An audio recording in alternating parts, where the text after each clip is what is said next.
जून 2025 की रिपोर्ट है ये। मैं आपको दिखा सकता हूं। कौन से वो लक्षण थे जिनकी वजह से आपको लगा कि आपको डायबिटीज हो सकता है? 1 घंटा पहले, 1.5 घंटा मैं अपने जीवन, अपनी लाइफ, अपने शुगर को हराने के लिए देता हूं। सर, जिस दिन मुझे ये पता चला कि मुझे डायबिटीज है। कहानियां तो आपने बहुत सुनी होंगी, लेकिन आज मैं कोई कहानी नहीं सुनाने वाला हूं। आपको मिलवाऊंगा एक ऐसे व्यक्ति से जिनका HbA1c कभी 14% था। जी हां, 14%, जहां पर कॉम्प्लिकेशन का खतरा बहुत ज्यादा होता है। लेकिन आज वही उनका HbA1c 5.2% पर है। तो क्या कोई यह चमत्कार है, या फिर कोई जादू, या फिर सही इलाज, अनुशासन और समझ का परिणाम है? अक्सर लोग कहते हैं कि एक बार अगर डायबिटीज हो गया तो आपको पूरा जीवन दवा खानी पड़ेगी। लेकिन इस बात में कितनी सच्चाई है, या फिर इसका कोई दूसरा पहलू भी है? आज हम एक फैक्ट, रिपोर्ट और अपने रियल पेशेंट के थ्रू जानेंगे। तो स्वागत कीजिए आज के हमारे गेस्ट दिनेश जी का।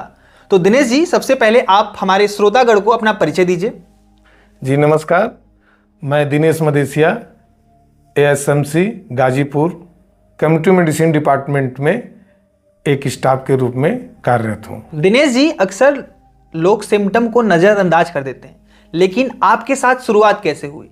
क्या आप बता पाएंगे कि कौन से वो लक्षण थे जिनकी वजह से आपको लगा कि आपको डायबिटीज हो सकता है और आपको हॉस्पिटल जाना चाहिए? क्या वो लक्षण थे, आप इस पर प्रकाश डालिए। सर, जिस दिन मुझे ये पता चला कि मुझे डायबिटीज है, उससे ठीक 45 दिन पहले, यानी 1.5 माह, 1 महीना पहले मुझे झंझनाहट होना पैरों में, अच्छा, थकान होना, कमजोरी और मेरा वजन गिर रहा था। और जैसी फुर्ती मेरे शरीर में रहती थी, वो फुर्ती मुझे दिख नहीं रही थी। अच्छा, मतलब ये सब दिक्कतें थी? अब दिक्कतें थी। और कहीं ना कहीं से मेरे दिमाग में इसलिए शंका बनी हुई थी कि मेरे परिवार में मेरे भाई, मेरे माताजी को भी था, तो लोग जैसा कहते तो मैं ध्यान नहीं देता था, लेकिन मुझे ऐसा लग रहा था कि मुझे डायबिटीज है। ठीक है। तो दिनेश जी, ये सब लक्षण तो आपके साथ चल रहे थे, लेकिन आपको किसी ने मोटिवेट किया, किसी ने सजेस्ट करा कि आप हॉस्पिटल जाकर जांच कराएं, या आपने खुद से डिसाइड करा कि मुझे हॉस्पिटल जाना चाहिए? नहीं सर, मेरे दिमाग में ऐसा था कि मुझे जांच करानी चाहिए। लेकिन यही डिपार्टमेंट में अब दिमागी एक तो हेडक था ही, लेकिन एक दिन हमारे ही डिपार्टमेंट के एसोसिएट प्रोफेसर डॉक्टर स्वतंत्र सिंह ने हमें बताया कि जैसे मैंने उनसे अपनी बात शेयर की, सर मुझे ऐसा होता है, यूरिन भी बार बार जाना पड़ रहा है। तो उन्होंने कहा, बेटा तुम तुरंत अभी जाके अपनी शुगर जांच कराओ। और मैं उस दिन, मुझे एक उत्साह मिला, प्रोत्साहन मिला कि मुझे अब करा ही लेना चाहिए, अब लेट नहीं करना चाहिए। और मैं गया, स्ट्रिप से जांच किया, तो उस समय मेरा शुगर, आज भी मुझे याद है ये, मेरा शुगर 265 रैंडम आया। अच्छा, आपने स्ट्रिप से करा थी? स्ट्रिप से किया था। तो फिर आप जब हॉस्पिटल गए होंगे तो वहां से आपका ब्लड लिया गया होगा, कुछ सैंपल से भी जांच की गई होगी, तो पहली जो रिपोर्ट थी वो आप दिखा सकते हैं जी सर, हमारी जनता को? जैसे ही मेरा 265 आया सर, फिर मैंने सारा काम छोड़ के सबसे पहले मैंने अपना ब्लड, माँ कौलपत्ती हॉस्पिटल है, जैसा कि मेरे पास 6 जून 2025 की रिपोर्ट है ये। मैं आपको दिखा सकता हूँ स्क्रीन पे आपको। ये मेरी HbA1c 14 आई थी, देख सकते हैं आप लोग। और 14% इनका HbA1c 14 आई थी। और रैंडम जो शुगर मेरा उस समय आया था वो 266 आया था। वो आपके स्क्रीन पे है, ये देख सकते हैं, 263.57। तो दिनेश जी, आपने जांच कर लिया, ठीक है। फिर आपको जब ये पता चला पहली बार कि आपको डायबिटीज है, ठीक है, तो उसके बाद आपके मन में किस तरीके के ख्याल आए, कैसे विचार आया, क्या आपने, कैसे इसको मैनेज करा आपने? सर, अब तो डायबिटीज मुझे कंफर्म हो गया कि मैं डायबिटिक पेशेंट हूँ, लेकिन थोड़ी सी मन में डर, परेशानी थी। लेकिन मैं इस रिपोर्ट को और सही करने के लिए मैं अपने गाजीपुर के जाने माने पैथोलॉजी सेंटर पे गया, जी SR पैथोलॉजी लैब्स है। अच्छा, ये गाजीपुर में ही है? जी, गाजीपुर में ही है। और मैंने फिर से 7 जून 2025 को अपनी HbA1c कराया, जहाँ पे आप देख सकते हैं आपकी स्क्रीन पे, इसमें 12 मेरा HbA1c आया। उस दिन मैंने फास्टिंग भी अपनी कराई थी। और ये देखिए, मैंने यूरिन की भी जांच कराई थी, जिसमें यूरिन की जांच में मेरा प्रेजेंट आया था, शुगर प्रेजेंट आया। अच्छा, मतलब एक बार आपने हॉस्पिटल में कराया, लेकिन आपने क्रॉस चेक के लिए बाहर से भी कराया कि कंफर्म कर लिया जाए? करने के लिए। तो मेरा 12 HbA1c आया उस दिन। और ये मेरी फास्टिंग की रिपोर्ट आपके सामने है, जिसमें मेरा फास्टिंग शुगर 260.90 आया, और खाना खाने के ठीक 2 घंटे बाद वाला भी मैंने उस दिन कराया था, वो 520.80 आया था। अब ये रिपोर्ट देखने के बाद मैं पूरी तरह से हो गया कि अब डायबिटीज तो है ही। है। अब हम डायबिटिक पेशेंट हैं। ठीक है दिनेश जी, तो अब आपको कंफर्म हो गया कि डायबिटीज तो है जी। तो आप ये बताएंगे कि सबसे पहला कदम आपने क्या उठाया? क्या आपने अपनी लाइफस्टाइल चेंज करी या फिर आपने सीधे दवा पर फोकस करा, या कैसे आपने इसको आगे बढ़ाया? जैसा कि मैं मेडिकल कॉलेज में वर्कर हूँ, तो दवा पे मुझे बहुत ज़्यादा विश्वास था जी। तो मैं अपने ही डिपार्टमेंट के असिस्टेंट प्रोफेसर से मिला, जिन्होंने मुझे बहुत समझाया, उसके बाद बताया, दवा मुझे दिया, और मैं 8 जून 2025 यानी मॉर्निंग से मैं दवा लेना शुरू किया, और उन्होंने मुझे रहन सहन और अनुशासन तरीके बताए, उस ढंग से मैंने अपनी शुगर करना शुरू कर दिया था। ठीक है दिनेश जी, तो आप सबसे पहले इसका मतलब आपने दवा से ही शुरुआत करी थी, तो आप ये बताना चाहेंगे कि आपने कितने दिनों तक दवा ली, और क्या आपने बीच में कभी दवा स्किप करा अपना, या फिर कैसे चल रहा था ये सब कुछ? सर, दवा मैं 8 जून 2025 से जब लेना शुरू किया, तो मेरे डॉक्टर ने एक ही बात मुझसे बताई कि सब काम करना, तुम्हारी डायबिटीज अभी बहुत हाई है, इतने में इंसुलिन कितने लोगों को चलती है, लेकिन आपकी एज अभी हाँ वही तो, जैसा 14% है तो इंसुलिन तो चलनी चाहिए थी, लेकिन आप फिर भी एज के हिसाब कहा कि रिकवर हो सकती है, लेकिन दवा छोड़ना नहीं। और एक चीज ये बताया कि दवा खाना शुरू करना, तो डेली, जो कि भी रिपोर्ट मेरे पास है, मैं डेली अपने स्ट्रिप जो होती है उससे मैं अपना शुगर मॉनिटर भी करता रहा, और दवा खाने जब से शुरू किया, डेली की मॉनिटरिंग, मेरी शुगर लेवल जो है लो होती गई।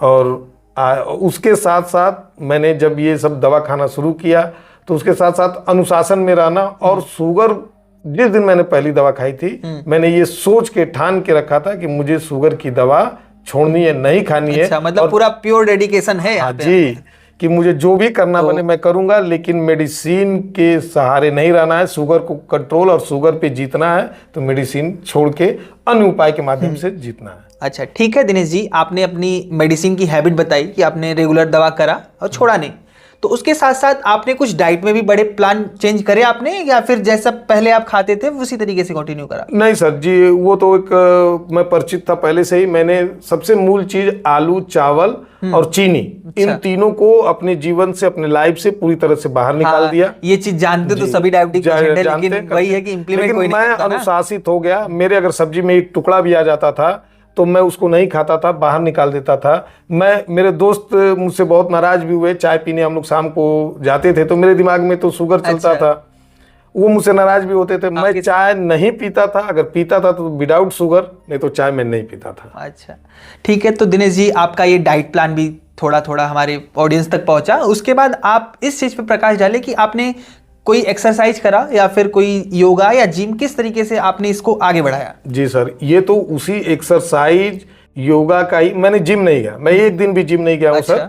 और मैं जिस दिन से दवा खाना शुरू किया और आज तक मैं डेली सुबह कोई भी कार्य, कहीं जाना होता है, कभी शादी विवाह का कहीं और जाना रहता है, मैं ये सब चीजें ठीक है, लेकिन उससे 1 घंटा पहले, 1.5 घंटा मैं अपने जीवन, अपनी लाइफ, अपने शुगर को हराने के लिए देता हूँ। अच्छा। जिसमें मैं डेली 4 से 5 किलोमीटर टहलता हूँ। दिनेश जी आप ये बताएंगे कि इतनी सारी एक्सरसाइज आपने बताई कि जैसे आप एक्सरसाइज में टहल रहे हैं, योगा में आपने सूर्य नमस्कार करा, जी जी, तो इन सब की वजह से आपका वेट कम हुआ या फिर बढ़ा? कुछ वेट पर इफेक्ट पड़ा आपके? नहीं सर, मेरा वेट जो था, वो जब मुझे शुगर पता चला उससे पहले मैं अपना वेट किया था, क्योंकि मैं केमिस्ट्री मेडिसिन में हूँ, वेइंग मशीन तो होता है वहाँ पे। तो मेरा 72 था। अच्छा, 72 kg का मैं था, लेकिन जिस दिन मैंने अपना शुगर मेरा पता चला तो उस दिन मैं 65 kg का था। लेकिन जैसे ही मैं दिन पर दिन 3 महीने बाद जब मैंने अपनी नेक्स्ट HbA1c कराई है, अच्छा। दवा भी बनती, तो मेरा वेट। तो दिनेश जी आपने बताया सब कुछ, काफी अच्छा लगा आपसे बात करके, भी हमारे ऑडियंस भी एंजॉय कर रही होगी मुझे उम्मीद है। तो इतने सब एक्सरसाइज कर रहे हैं आप, प्रॉपर डाइट प्लान फॉलो कर रहे हैं, मेडिसिन ले रहे हैं, तो इन सब के बीच में कभी स्ट्रेस हुआ आपको? कभी ऐसा लगा कि दवा छोड़ देता हूं, अब एक्सरसाइज छोड़ देता हूं, कुछ इस तरीके का दिमाग में आया आपके? नहीं सर, स्ट्रेस सिर्फ एक चीज का था कि शुगर पे मुझे जीतना है, बिना दवा के रहना है। मतलब आपने प्योर डेडिकेशन कर लिया। ऑडियंस देख रहे हैं, डेडिकेशन ही हरा सकती है आपकी डायबिटीज। मुझे बिना दवा के ही रहना है और मुझे उसके लिए जो भी करना, मैं एक्सरसाइज में अपने बढ़ाता गया, सूर्य नमस्कार बढ़ाता गया, और आज ये सर वो है कि आज आपके सामने मैं हूँ, मेरी रिपोर्ट भी मेरे सामने है, सारी चीज़ें मैं दिखा सकता हूँ, और मैं इन सिस्टमों से आज मेरा HbA1c भी अच्छा है। तो दिनेश जी, ये सारे प्लान आपने करे, आपने स्ट्रेस भी मैनेज कर लिया, आपने ये जब डायबिटीज था तो आप कुछ फॉलो करते थे अपने ग्लूकोमीटर से? आपके घर पे ग्लूकोमीटर था या फिर आप जाके लैब टेस्ट कराते थे? कैसे आपने अपना मॉनिटर करा? नहीं सर, मेरे डॉक्टर ने सलाह ग्लूकोमीटर का दिया था, जैसा कि पहले से मेरे माताजी को है, तो ग्लूकोमीटर मेरे पास है। तो कितने दिन में आप मतलब कैसे चेक करते थे? मैं जब दवा खाना शुरू किया तो मेरे डॉक्टर ने कहा कि आप फास्टिंग और रैंडम, तो एक दिन फास्टिंग करता था, उसके अगले दिन रैंडम करता था शाम को। अच्छा। लेकिन जैसे जैसे शुगर, ये मेरे पास मेरी रिपोर्ट पड़ी हुई है, पूरी मैंने देख सकते हैं आप, मैं मॉनिटरिंग स्क्रीन किया पे लगा दूंगा, आप सब और ये सही से देख पूरी सकते हैं। मॉनिटरिंग है, डेट वार मैंने लिखा है, टाइम भी लिखा है। तो जब मैं ये करता था तो अपनी नोट करता था। उसके बाद जब मेरे डॉक्टर से अपने, तो मेरे डॉक्टर ने कहा कि अब तुम 15 दिन पे एक बार लैब में भी टेस्ट कराया करो। अच्छा। और वो भी जब रिपोर्ट अच्छी आने लगी तो मेरे डॉक्टर ने कहा कि अब इतना करने की वो नहीं है, अब तुम 20 दिन पे कर सकते हो। ऐसे करके सर मैं 45 दिन तक रेगुलर अनुशासन दवा खाया हूँ, और फिर 45 दिन यानी 90 दिन बाद HbA1c कराते हैं, और मैं फिर 90 दिन बाद HbA1c मैं कराया, यानी कि 45 दिन दवा खाया। 45 दिन आपने दवा खाया, उसके 45 दिन के बाद यानी टोटल 3 महीने का ड्यूरेशन हुआ, उसके बाद दोबारा आपने HbA1c कराई। लेकिन दवा सर मैंने एक बैग नहीं छोड़ा। मेरे डॉक्टर ने जो दवा दी थी, मेरे 10-15 दिन बाद दवा के डोज कम होने लगे। जो मेरी दवा सुबह शाम चलती थी वो सुबह हो गई, अनेक प्रकार के। उसके बाद मैंने 3 महीने बाद कराया सर। उसके बाद देखिए मेरी HbA1c 5.9 अपने ही कॉलेज में, यानी कि मैं SMC Ghazipur, MB SMC Ghazipur, यानी महर्षि विश्वविद्यालय मेडिकल कॉलेज की बात हो रही है यहाँ पे, गाजीपुर में ही कराया। और मेरी कितना आया दिनेश जी इसमें? 5.9 5.9 अभी प्रेजेंट की मेरी 5.2 है। अच्छा, मतलब आपका 14 से 3 महीने के अंदर ही 5.9 पे इतना ड्रास्टिक चेंज आया? जी जी, मेरे एक्सरसाइज, और ये आपको रिपोर्ट में दिखा सकता हूँ, 13 सितंबर 2025 की है। अच्छा, तो दिनेश जी फिर इतना बड़ा चेंज होने के बाद आपको कैसा फील हुआ? बहुत अच्छा फील हुआ। मेरी दवा भी छूट गई, मैं शुगर को हरा दिया, और उसी तरह और मेरा मनोबल, मेरा उत्साह और आगे बढ़ता गया, और मैं उतने ही मन से अपनी एक्सरसाइज, सूर्य नमस्कार, अपनी डाइट, सुबह नाश्ता करने के बाद 10 मिनट टहलना, दोपहर को खाना खाने के बाद 10 से 15 मिनट टहलना, और रात को 9 बजे से पहले यानी 8:30 तक खाना खा लेना, और खाना खाने के बाद 15 मिनट तक टहलना, खुश रहना, सबसे मिलना जुलना, और उसके बाद तब सोना। दिनेश जी, इतना कठिन मतलब आपने सफर तय करा और इतनी जादुई ड्रास्टिक चेंज लाया, आपके अपने रिपोर्ट में दिख भी रहा है। तो दिनेश जी, मैं ये पूछना चाहूंगा कि आपने जैसे अपने HbA1c कराई, दोबारा 5.9 निकला, तो इसके बाद भी फिर आपने कभी क्रॉस चेक करा कि नहीं? बिल्कुल सर, बिल्कुल किया। मैं फिर, मेरी सितंबर की रिपोर्ट थी, मुझे 3 महीने बाद फिर HbA1c, मेरे डॉक्टर ने सलाह दिया था कि ऐसे नहीं होता, फिर 3 महीने बाद कराना। 3 महीने बाद फिर मैंने HbA1c कराया, और ये 13 जनवरी 2026 की रिपोर्ट आपके सामने है। इसको मैं स्क्रीन पे दिखा रहा हूँ, आप देख भी सकते हैं, जिसमें 5.6 यानी ये 1.5 महीने पहले की है, और इधर मेरी 5.2 HbA1c है, और इसमें मेरी एवरेज जो है रैंडम यानी RBS मेरा 114.02। आप इतना करते करते काफी कुछ जान भी गए दिनेश जी डायबिटीज के बारे में, क्या टेस्ट है? जी जी, वो दिखता है, मतलब आपने काम करा है काफी का।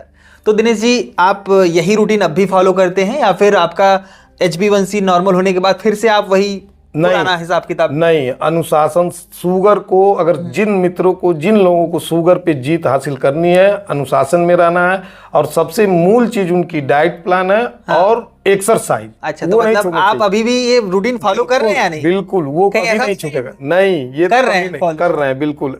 हम जानते हैं, क्योंकि जिस दिन मैंने 14 सुना था, उस दिन जो मेरी हालत थी, आज मैं उस दिन को फिर देखना नहीं चाहता हूं, इसके लिए मैं हमेशा लगा रहता हूं। काफी इम्प्रेसिव बात रही दिनेश जी आपसे बात करके।